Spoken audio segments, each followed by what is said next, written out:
大家好，今日我呢個視頻拍嘅咁靚嘅地方，你一定未去過，因為呢度係廣州白雲機場最新嘅 T3 航站樓，佢喺10月30號先正式開始啟用。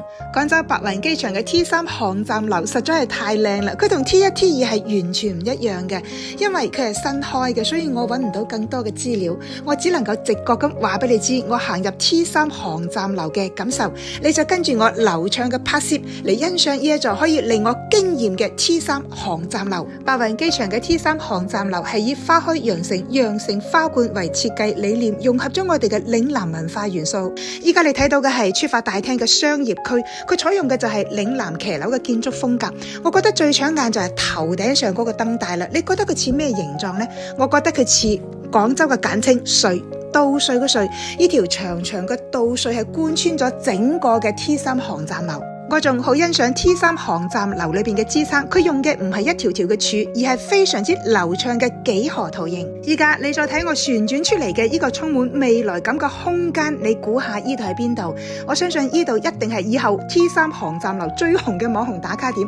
每個人行到嚟呢度一定係先拍視頻，先影相，然之後再行入去。呢一個未來空間係我哋每個人都要入去嘅空間。呢度係衛生間，企喺呢個位置，我哋可以睇到飛機嘅降落嘅，而且呢度做成咗天空之鏡嘅效果。如果有藍天白雲，呢度拍咗好靚啦。上邊呢一個咧係全國機場獨有嘅瞭望塔啊，你可以貼住個面去拍飛機，最近距離咁睇飛機嘅起落。呢度係國際出發區，我好中意佢個屋頂啊！你睇下佢屋頂全部都係發光嘅。我哋嚟嘅呢一日咧就仲未完全完工嘅，所以地下仲鋪住。喺國際出發區有一個好巨大嘅藝術品，喺 T3 航站樓咧有好多好大件嘅藝術品嘅，以後你嚟到呢度可以慢慢去欣賞呢啲幾抽象下嘅藝術品，因為我唔識表達，亦都唔識講呢啲藝術品叫咩名。呢度係攞行李嘅區域，如果你坐喺呢一片嘅休息區域，我覺得你可以辦公啦。呢度有齊各種各樣嘅插座，有埋台燈，有埋不鏽鋼嘅花槽，而且呢度係對正成個 T3 航站樓最大嘅花園區。我哋嚟嗰日咧佢種緊花，過幾日你就睇到啦。睇到未啊？連所有休息嘅座椅都有齊各種各樣嘅插座嘅。呢度係鋪地氈，咁沙發嘅顏色咧仲要同地氈嚟吻合。呢度咧就好似一個花嘅世界咁樣。依家我又要你估下呢度係咩地方嚟嘅？呢度可以睇到機場噶，落地玻璃嚟噶嘛，仲可以睇到登機噶。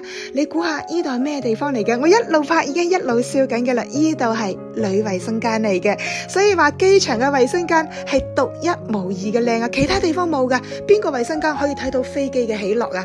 只有 T3 航站樓。呢度係國際港台到達大廳，佢上邊同樣有一個好巨大嘅藝術品係吊起空中嘅。